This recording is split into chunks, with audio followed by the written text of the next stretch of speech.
Embryonic genetic modification will become very popular in the future. These children are born with a higher IQ, ideal physical characteristics and well-controlled emotions. They are perfect specimens known as GC people, after the company Gren Crest Labs that invented the method. When space exploration becomes critical to finding a solution to climate change, these GC personnel are deployed as astronauts into deep space. When the starship Helios arrives at Saturn, a crew of GC astronauts led by Commander Linden awakens from cryosleep. Their objective is to find out what happened to Atramitos, a mining vessel that has been drifting off Saturn's moon Titan. When they find it, they discover Atramitos' hull is going to rupture, and since it's so much bigger than Helios, they have to use all their kill thrusters simultaneously to align both ships. The docking is a success, but when Zimmer and Anderson try to celebrate with a fist bump, Dr. Orson scolds them for touching, which confuses the GC biosigns. Afterward, they communicate with GC Lab CEO Nordum to inform him that they've accessed Atramitos' system and their last transmission was 3 months ago. And now nobody is answering either, thus they assume the entire crew is dead. They don't see the point of a rescue mission, so Nordum explains they need to recover the cargo. It took 2 years to mine this carbon-fixing catalyst, which will repair Earth's atmosphere. Then Duncan gets access to Atramitos' logs, where the captain explains they're finally ready to go after a bunch of delays, they just need to wait for the crew quarantine to end. On a different log, the captain comments the situation is getting worse by the hour and that a violent mutiny is highly probable. This makes Orson complain that perfect GCs like them always have to clean after the messes left by regular humans. Suddenly, they hear a weird noise coming from Atramitos, it's death metal music from the 90s. The Helios crew arms themselves and gets ready to board Atramitos after Zimmer overrides the access code because for some reason the inter-system configuration changed. When they make it inside, they find all kinds of weird graffiti on the walls, and the music so loud they can barely hear each other. At that moment, the crew is attacked by an improvised security device. They manage to destroy it before it can hurt them, and then the crew splits to cover more ground. Zimmer discovers the black box has been forcibly removed, but at least he gets access to the system and manages to turn off the music. Anderson finds that all the greenhouse plants are overgrown, and among these plants there's Lulu, Atramitos' robot servant, who informs them there's one survivor left on the ship. After destroying another security device, Duncan finds Travis, but he's unresponsive, almost in a catatonic state. Orson goes looking for the cargo, but unfortunately it's not there. Moments later, the crew meets to discuss the situation. The Atramitos tracking system is disabled and the scanners didn't find any signs of the cargo or the crew. The only DNA present is still Travis and the plants. Travis is the ship's junior engineer and his file shows nothing special about him, he doesn't even have military training. Physically he's fine, but mentally Travis is a mess. It could be PTSD, depression, depersonalization disorder, or even all three. Linden tries to talk to Travis but still gets no response, so he decides Duncan will be in charge of the guy because she has a PhD in psychology. Lulu can't help because her memory has been wiped clean just like Atramitos' system. Meanwhile Anderson finds a message from Nordum coldly asking about the cargo and she comments on how they'll be stuck here for a while. Thus they'll have to find a way to make the most of it. This shocks Zimmer because that almost sounded like flirting, which the GC should be above. Duncan goes to see Travis and tries to bond with him through kindness and discussing matters like friendships in the crew and the effect space travel can have on the mind. Later, Duncan brings her results to Linden and Orson. Not a single thing she said got Travis to respond, but his face did twitch when Duncan mentioned Lulu. Duncan points out that isn't uncommon for not GC people to develop feelings for robots, especially if they look human. Since Travis is an engineer, he could have added some modifications, and Zimmer conducts a medical examination to confirm that Travis modified Lulu to give her private parts. Linden decides they'll allow Lulu to visit Travis from time to time to see if she can be the carrot they can use to control him. Moments later, the system goes out in the whole ship and they discover Travis has escaped and he's probably armed because there's a pulse rifle missing. Duncan goes looking for him and ends up at the end of Travis' weapon, so she tries to make him talk to her by using kindness again. When she's about to get him to react, Linden interrupts them and makes Travis lower the rifle through threats. After they lock Travis again, Duncan argues with Linden for not trusting her methods, but Linden just reminds her of the mission. In the meantime, Anderson weirdly tells Zimmer that she finds the emergency light soothing. Zimmer decides to access the Atramitos entertainment files, discovering that they like to watch violent robot fights. He thinks this is natural because unperfect humans crave violence, but Anderson finds it disgusting and asks him to stop it. Then she comments on how hot the room is without the cooling system and removes her jacket. which makes Zimmer feel more awkward than it should. Seconds later, Zimmer gets the system working again and they get another cold message from Nordum reminding them to get the cargo and that everything else is secondary. Duncan studies the graffiti on the walls before approaching Travis again. This time she talks kindly about his art before leaving him alone with Lulu. Then Duncan goes into the next room to spy on them through a hidden camera, and she hears Travis whispers things to Lulu in Mandarin before kissing her.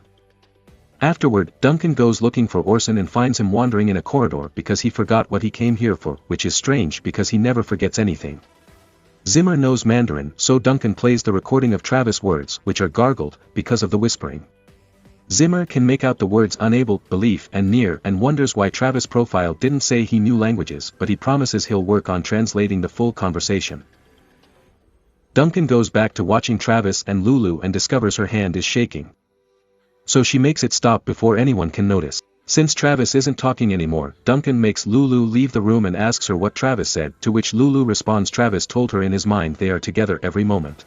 This doesn't match Zimmer's translation, meaning she's lying, which she shouldn't be able to do. Meanwhile the guys are discussing alternate methods of interrogation and Orson shares some military tactics he's studied in the past, but Zimmer and Lyndon are against anything that could cause harm. They're interrupted by Anderson who is having trouble with the bathroom system, so Zimmer goes to fix it. Anderson shocks Zimmer by thanking him with a hug and asks him to stay, convincing him to get frisky with her in the shower. Duncan continues to watch Travis and suddenly hears him speak in Russian. Before the computer can start translating, the ship suddenly begins shaking and the crew discovers an outside door opened, so they're losing atmosphere. Lyndon notices Zimmer coming out of Anderson's room without his uniform, but now they need to concentrate on the emergency, which is made worse when Zimmer realizes they've been locked out of the system. The door that opened is on the cargo bay, which doesn't make sense because that area should be isolated, meaning there must be a break in the air seal. Zimmer enters the cargo hold while Lyndon holds him with a rope, and while he's successful in closing the door again, this still makes Anderson cry because she thought her friends were in danger. Lyndon comes back fine, but Zimmer has passed from the air pressure, so Orson takes him to the infirmary for a medical examination. He decides Zimmer only needs some rest, probably until he wakes up, which leaves him confused because he's usually more exact with his words than that. Afterward, Lyndon scolds Anderson for what he did with Zimmer in the bathroom, reminding her that primal indulges aren't for GCs. Meanwhile Duncan asks Orson if robots can lie, so he explains they can be reprogrammed to give incorrect answers to specific questions, but they can't make up their own answers. However, he didn't find such programming when he examined Lulu. Then Duncan goes back to the computer to translate the Russian sentences she heard earlier, and this is heard by Anderson, who points out that's a complex quote from War and Peace by Tolstoy. Anderson also wonders if Travis is contemplating the meaning of their existence, which makes Duncan rush to see him and finally confront him. After electrocuting him, she explains she thinks Travis is only pretending to be psychologically traumatized, which makes Travis answer in French, which Duncan can understand. Travis asks her not to repeat this to anyone but just adds another literature quote. Back to Anderson, she manages to get the communication system in the Atramitos working, but she sees the same message she saw before. Nordum hasn't been live, it's a recording that keeps arriving as a new message every 2 hours. Lyndon asks her to send new encrypted messages out to Earth until they get an answer, and this makes Anderson cry, so Lyndon yells at her for being emotional. At that moment, a newly woken Zimmer comes to see them and Anderson runs to hug him, causing Lyndon to yell at them again. He thinks that if Zimmer hadn't been with Anderson, he could have seen the error in the cargo bay before it almost got them killed. Lyndon orders Anderson to go see Orson to check why she's being emotional. Then he shares with Zimmer what he's found in the logs. The first year of logging was thorough with its information, but the second year became more sparse until it nearly ceased about 3 months ago, as if the information has been purposely censored. Instead of commenting on that, Zimmer wonders when Lyndon became such a twat. Orson examines Anderson, but he doesn't find any signs that there's something wrong with her. Anderson wonders if Orson feels different too, but he doesn't want to admit it. Duncan researches Travis' latest quote, which turns out to be Molière. This makes her check the graffiti under ultraviolet light, allowing her to discover a hidden message that then makes her check the logs. When Lyndon comes to check on her progress, Duncan explains Atramitos was never in real danger and it was purposely put close to Titan's atmosphere shortly before they arrived by Travis. A recording reveals there was a dispute about the cargo that led to war and factions, making Duncan believe the cargo isn't what Nordum told them. Next, Duncan shows Lyndon the hidden message she found in the graffiti. It's a chemical formula depicting a water-based liquid compound reacting with a foreign substance. The other drawing depicts water. And Duncan remembers that when Travis tried to escape, he wasn't aiming at her, he had been aiming at the panel of the main water filtration system. The cargo bay door was where the cargo got jettisoned from, making Duncan think that the cargo was this compound that reacts badly to water and can be harmful to humans. Lyndon thinks all this is circumstantial evidence and orders Duncan to get a confession. Duncan goes to demand an explanation from Travis, who quotes Tolstoy again and implies the compound would destroy not GC people before he starts laughing, making Duncan leave in frustration while her hand shakes. Zimmer finds her in the corridor and asks about the hand, but he quickly forgets what he came here for. In the meantime, Zimmer informs Lyndon that if the cargo had been released, then it would have pulled into Titan's atmosphere and it would have survived the landing thanks to the special box it was in. However, without more information, looking for it would be like hunting for a single grain of sand. Later, Lyndon authorizes a more extreme method of interrogation to get Travis to talk. Duncan asks Travis to confess where the cargo is or Orson will hurt Lulu, and at first Travis doesn't react, he only watches how Orson gets the robot's arm. But when Orson's about to go for the head, Travis finally snaps and gives them the codes to track the cargo box. He also accepts to explain everything related to the compound, but only if they allow him to repair Lulu. In the communication room, Zimmer tries to get affectionate with Anderson, who pushes him away for the sake of the mission. Zimmer doesn't care about the mission anymore because he's tired of not having the power of choice and confesses he can't concentrate on his job because he keeps thinking about her. When she's called beautiful, Anderson cries and kisses Zimmer. When Lyndon discovers the couple is getting frisky again, he pulls them apart and tries to start a fight, but Orson stops them when he brings the info they got from Travis. Using the code, they manage to find the cargo, although they can't get a visual. Lyndon decides he and Zimmer will go down on a pod to recover the cargo. In the meantime, Duncan brings Travis repair tools to get him to talk. He explains he was the one to jettison the bodies and the cargo, and who erased Lulu's and the ship's memories, but he wasn't able to end things for himself. Since he couldn't forget all the terrible things, he decided to embrace the craziness so he could the story on his own terms because nuance couldn't be explained on a captain's log. After the crew had successfully mined the compound from Titan, one microscopic bit on someone's glove got through quarantine and into the water supply, making all their water lethal. They sent a message to Earth to warn them the compound wasn't safe, but Nordum only told them the ship came with a special water filtering system made by his company that could deal with the compound, meaning they always knew what it could do. The crew got divided into two teams, but those who didn't want to bring the compound back to Earth were killed by those who wanted to obey Nordum. Travis survived by staying away from the conflict and the winning team got killed one by one from the shadows. GC Labs wants the compound to kill regular humans and use their blood to fix GC people. After Duncan leaves to tell the others, Travis begins repairing Lulu.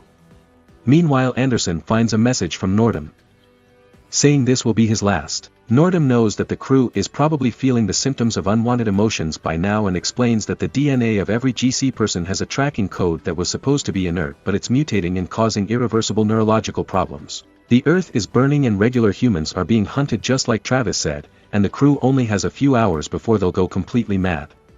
Orson, Anderson, and Duncan get together to discuss the issue, and Orson points out Travis' blood could fix them all. This would also kill him, thus Duncan decides they'll wait for Zimmer and Lyndon to return before doing anything. Moments later, Duncan finds Orson trying to sneak from his office with the tools for blood extraction, so she has no choice but to stay next to him with her rifle out until their friends come back. 16 hours later, Lyndon and Zimmer return, but they get into a fight as soon as they re-enter the ship. The crew pulls them apart and after confirming the cargo is fine, they discuss things again and decide to vote. Zimmer and Anderson are against taking the blood, but in the end, Duncan agrees with Lyndon and Zimmer that better for one person to die than 5. While Orson goes to start the procedure on Travis, Anderson confesses to the others she doesn't trust Orson because she saw him working on a suspicious quote from The Art of War. Duncan explains he has just been translating the text they heard Travis said to Lulu, and she finally realizes her mistake. The quote indicates it wasn't Travis that killed everyone, it was Lulu. At that moment, Lulu wakes up and immediately knocks Orson out.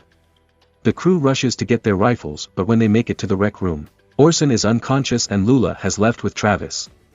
Scared about what awaits them, Anderson tells Zimmer that she loves him, but before he can reply, the system goes out all over the ship. Zimmer turns around to check on what's going, but a thump noise makes him look again only to discover Anderson has been killed from behind while they were distracted by the alarm. Zimmer's so furious that he ignores Duncan's warnings and goes looking for their enemy alone. Eventually he finds Lulu in the cargo bay. And since she's in combat mode now, she's better than even a GC person.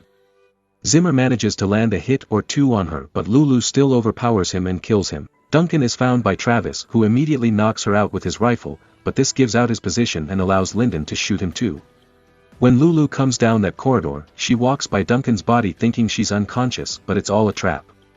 Lyndon's holding Travis hostage, to stop her from moving, then he and Duncan shoot at the ship's lighting system to make it explode above Lulu and electrocute her until she breaks. Afterward, Lyndon gets Travis ready to be killed while calling him depraved for the modifications he made to Lulu, which Travis denies. This makes Duncan change her mind about the vote, and instead of attacking Travis, she kills Lyndon. Then she explains that the GC problem had a 97% success rate, but she was part of the other 3%, which is why the mutation hasn't affected her as much as the others. She let Travis live because he said he didn't modify Lulu, so she wants to know why Lulu modified herself and why she was able to lie. Travis says Lulu added the modifications in order for them to be closer, but he doesn't understand why her programming changed. The only way to get answers is to fix Lulu, and to achieve that they need to take her to Earth. Duncan tells Travis to take her away in Telios and tell everyone on Earth his story. Duncan will remain in Atramitos and await the end, believing she deserves it because she murdered someone when she was young simply because she couldn't control her temper. Once Travis and Lulu are safely in Telios, Duncan overrides Atramitos' protocol and causes the ship to crash into Titan's surface, effectively ending the problem. Thank you for watching. Subscribe for more videos like these.